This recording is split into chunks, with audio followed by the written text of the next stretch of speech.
Yes, yes. Welcome to the ancient world of tabletop games. I am Agamemnon from the historical documentary Time Bandits. This is a report from a fugitive.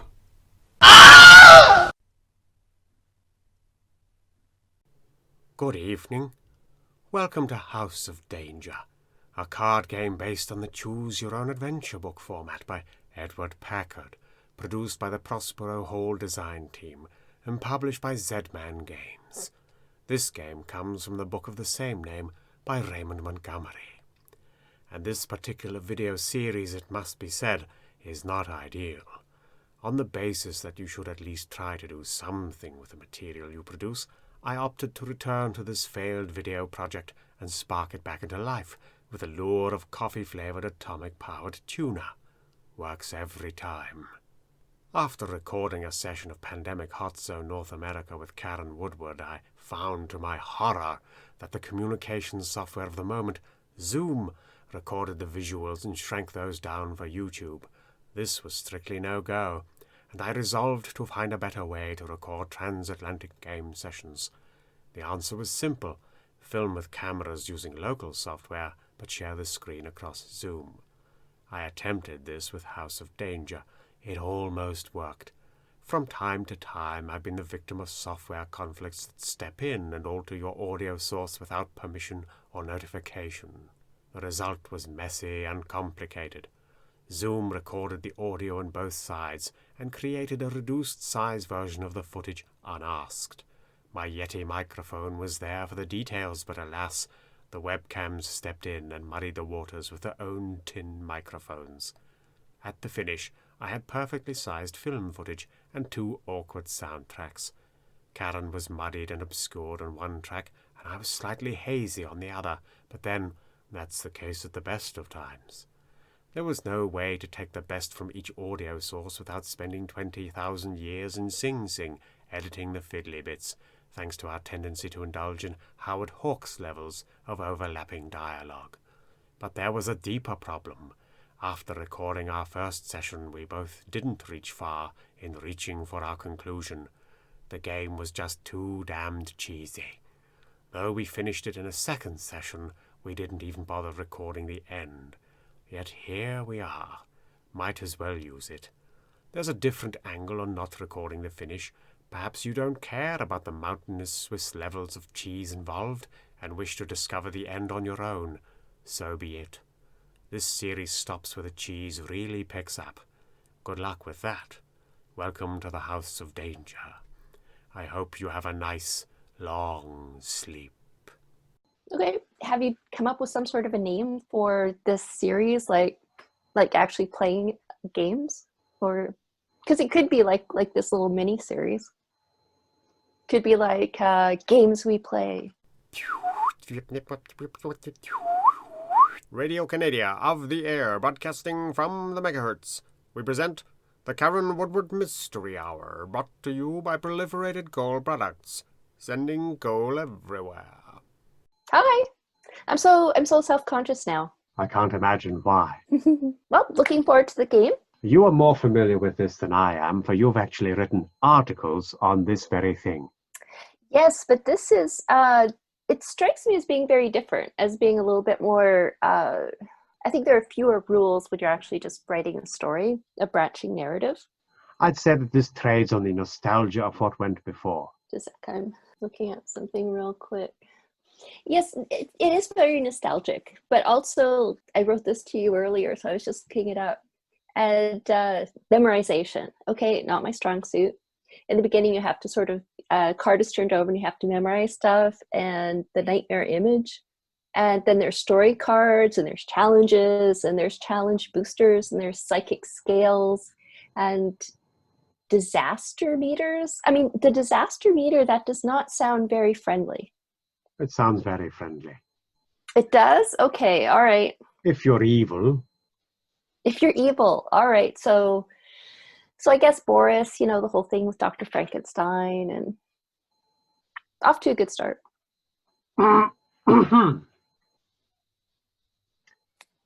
Yes, indeed. Now you say that as if there are lots and lots of things in this game that are very complicated, but I think one of the main criticisms of the game from people who play games is that there isn't much game to it at all. Oh, really? Once we set it out, I'm sure you'll see that there's very little to it indeed. Why don't we take this box away? All right. There is a portal into mystery. Hmm. Looks vaguely Lovecraftian.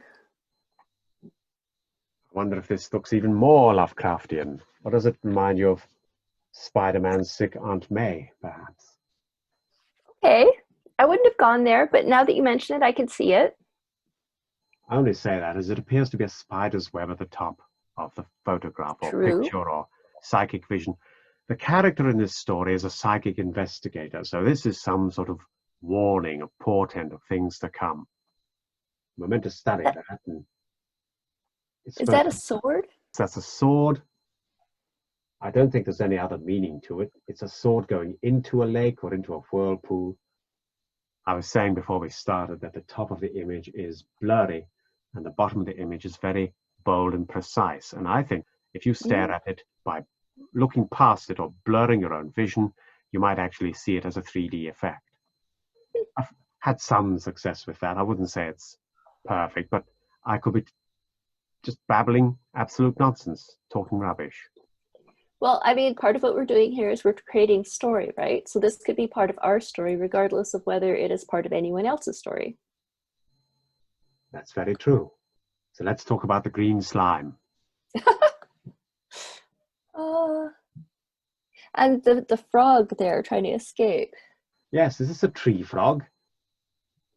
I don't know. I've never. I love frogs, but I don't know a lot about them. It's a liminal figure, though, so it's a boundary character. I'm not entirely sure what we're staring at over here on this side. That could be a block of ice or just a washing machine or a gelatinous cube from Dungeons and Dragons. Let me get out my magnifying glass here. Yeah, it does kind of look like ice or maybe a freezer. Maybe a little bit too modern, though, for a freezer. Yeah, ice, I guess. In the background, we have some golden building or temple or... I think a building like it reminds me of a lab. I don't know why. And discarded rubbish off to the left, including... It looks like, yeah. It looks like there's a keyboard there. That's a kitchen sink. So it's got a kitchen, everything except the kitchen sink, but this one has the kitchen sink too. It does. I'm looking at a large dial there in the background with red, and an on switch, I suppose. Mm-hmm. When I first saw it, it kind of reminded me of a safe. Either a safe or like some sort of a time-traveling portal. I thought it was a washing machine dial. That would tie in with the washing machine. We are going through maybe it's some sort of a countdown too, like those the lights. Oh yes. Anyway, a whirlpool. Isn't that the name of a brand of washing machine? I'm obsessed now. If this game has everything but the kitchen sink, if it doesn't have a washing machine, I'm going to be deeply disappointed. House of Dangerous Washing Machines. What is she surrounded with? Is that clouds or steam? I think they're coffee percolators, but they contain blue water. Uh-huh. I don't know. Maybe like, yeah, it does look like water, doesn't it? And steam coming out. Or some strange ironing device, perhaps. Maybe nuclear reactors? We've gone from coffee to nuclear reactors in one easy move. There is... that's a small canister of what you would call gasoline. Right. Oh, I didn't notice that. That's right. There's a barrel, just general rubbish, a pile of rubbish, really. And then an open like can of, I don't know, with beans, possibly. So a frog, a large pool in front of a building.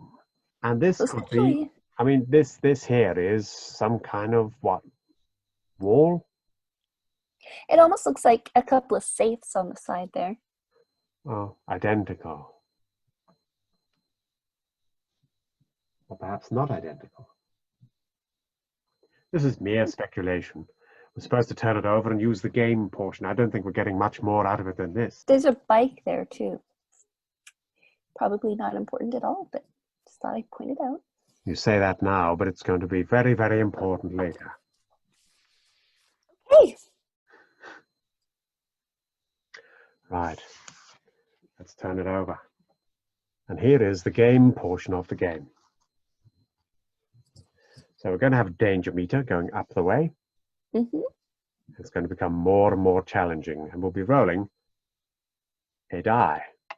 That's the die supplied with the game. I thought we would use something a little more skewed. Okay. So what is the significance of the psychic scale? The psychic scale will give us access to premonitions, danger warnings. I'm sure it's going to be written on the cards. So level 1, 2, 3, 4, 5. So the higher the better, or? Yes, the more successful we are, the more likely we are to have a psychic vision of some kind. Okay. Now, And of course, danger meter low is good. Yes, it doesn't go below 3. There you are. So we're going to roll 6. You see, that would be a success because it's going to start at 3. Okay. We have a cube to mark that with. Why is it a success? Because it's over 3? It's higher than the danger level, yes. As the Okay. danger level escalates, it's more dangerous, so we have to roll higher than that number. So that number or higher? Yes, that number or higher. Okay. Should point out that the rule book has dogs on it, and they look very dangerous. Mm-hmm. Mm-hmm. And there's something to do with archery. I don't know what that's got to do with anything, but we'll take these clues and a suitcase of money and some sort of diagram. I don't know. Okay. Well, you know, the money looks promising. Now it's set up so that the cube starts there, and the pawn is over there. However, you are operating in the 1930s with a very primitive computer, and your screen is tiny. Mm-hmm. So you mean just like now? Why don't we swap it so that that's easier to see? We'll do it that way. Okay, looks good. That is actually a bit better, easier to see. Right then. I've left space at the bottom for a challenge booster.